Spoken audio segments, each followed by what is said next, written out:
اسلام تاریخ انسانیت کا وہ پہلا دین ہے جس نے خواتین کو آج سے 1500 سال قبل نہ صرف حقوق عطا کیے بلکہ لیگل پرسن تسلیم کیا. لیکن اسلام کے اینگل سے آج سے 15 صدیاں قبل قرآن مجید میں خواتین کو باقاعدہ حقوق دیے گئے. للرجال نصیب مما اکتسبوا وللنساء نصیب مما اکتسبن. یہ آیت کریمہ برابر درجے کے اکنامک رائٹس مردوں اور عورتوں کے ڈکلیئر کر دیتی ہے. وَلَهُنَّ مِثْلُ الَّذِي عَلَيْهِنَّ بِالْمَعْرُوفِ. یہ دوسری آیت ڈومیسٹک اور سوشل لائف میں مرد اور عورت کے برابر حقوق کو ڈکلیئر کر رہی ہے. ایک categorical declaration of human rights ہے، اور صرف ڈیکلیریشن آف ہیومن رائٹس ہی نہیں ہے بلکہ ایکویلٹی کا ذکر ہے اس میں، رائٹس کا، کہ ان کے لیے وہی حقوق ہیں جو مردوں کے حقوق ہیں، جو ان کی ذمہ داریاں ہیں انہی کے برابر ان کے حقوق ہیں. اس طرح قرآن مجید نے جا بجا سینکڑوں آیات ہیں جہاں خواتین کے رائٹس کو ریکگنائز کیا.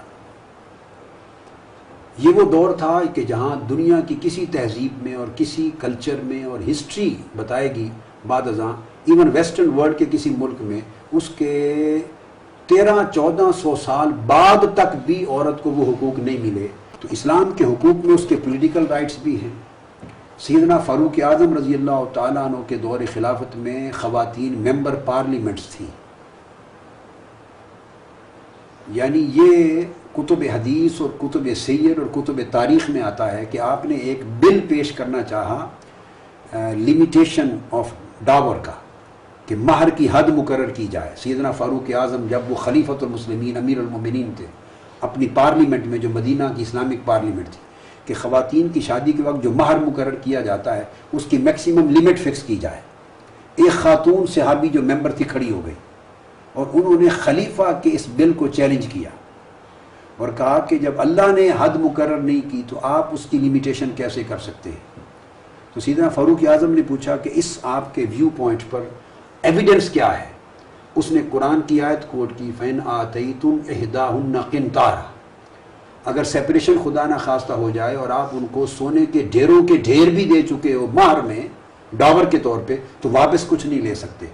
اس نے کہا یہ جو قرآن کا لفظ ہے یہ جوریسپروڈنس کی بات تھی کہ لفظ ڈھیروں کے ڈھیر یہ بتاتا ہے کہ there is no limit has been fixed on dower. تو سیدنا Farooq Azam as head of the state انہوں نے کہا قد اخطأ امرؤ واصابت امرأۃ. مرد خطا کر بیٹھا اس رائے میں اور عورت نے صحیح رائے دی. آپ نے اپنا بل ودڈرا کر لیا پارلیمنٹ سے. اس کے اوپر تمام کتب میں ریفرنسز ہیں. میری یہ کتاب ہے اسلام میں انسانی حقوق، ہیومن رائٹس ان اسلام. اس میں نے ڈیٹیل میں تمام ریفرنسز دیے ہیں. سیدنا عثمان غنی رضی اللہ تعالیٰ عنہ کو جب انتخاب عمل میں آیا، یہ طبقات ابن سعد میں، طبری میں، ابن الاسیر میں کتابوں میں درج ہے کہ آپ کا پھر پارلیمنٹ میں بھی ووٹ برابر ہو گیا تھا ان کے حق میں اور سیدنا علی کے حق میں. تو جنرل الیکشن کروائے گئے اور حضرت عبد الرحمن بن عوف چیف الیکشن کمشنر اپوائنٹ ہوئے فار 3 days. اس میں کیٹیگوریکلی درج ہے کہ ہر مرد اور ہر عورت نے ووٹ دیا. رائٹ ٹو ووٹ تھا عورت کو خلفائے راشدین کے دور میں. حضور علیہ الصلوۃ والسلام نے خود خواتین کو اہم معاملات میں شریک کیا. ڈیفنس ڈیوٹیز میں حضور نے ان کو شریک کیا. جہادوں پر ساتھ لے جاتے، سفر پہ ساتھ لے جاتے. حدیبیہ کا بڑا امپورٹنٹ ایونٹ ہے. ایک سچویشن کریٹ ہو گئی، کرائسس ایک آ گیا. اس میں حضور علیہ السلام نے حضرت ام سلمہ سے کنسلٹ کیا ایز ایڈوائزر، ام المومنین ام سلمہ سے، اور ان کی ایڈوائس پر حضور علیہ السلام نے فیصلہ کیا آگے اور ایکٹ کیا. تو خواتین کا رول یہ تھا کہ حضرت عائشہ صدیقہ 8000 صحابہ کی ٹیچر ہیں جنہوں نے ان سے علم اور حدیث پڑھا ہے، اور وہ لٹریچر کی ماہر تھی، طب کی، میڈیکل سائنس کی ماہر تھی، وہ ہسٹری کی ماہر تھی، حدیث کی ماہر تھی، لا کی ماہر تھی. اسی طرح ڈپلومیٹک ریلیشنز میں حضرت ام کلثوم سیدنا علی کی صاحبزادی، سیدنا عثمان غنی رضی اللہ تعالیٰ عنہ نے اپنے زمانے میں ان کو ایمبیسڈر اپوائنٹ کر کے ملکہ روم کی حکومت کو بھیجا تھا. سیدنا فاروق اعظم رضی اللہ تعالیٰ عنہ کے دور میں حضرت شفا بنت عبداللہ العدویہ، ان کو انہوں نے یہ ایک کورٹ کا مارکیٹ ایڈمنسٹریشن اور اکاؤنٹیبلٹی کوڈ کا جسٹس مقرر کیا تھا.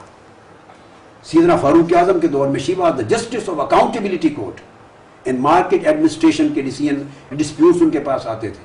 تو ڈپلومیٹک ذمہ داریاں خواتین نبھاتی تھیں, پارلیمنٹ کی ممبرشپ خواتین کے پاس تھی, پولیٹیکل ذمہ داریاں نبھاتی تھیں, ایڈوائزرز کی ذمہ داریاں نبھاتی تھیں, اور پھر اس کے بعد دیگر تمام محکموں میں ان کے پاس ذمہ داریاں ہوتی تھیں اور ہر شعبے میں وہ ایکٹیو رول پلے کرتی تھیں.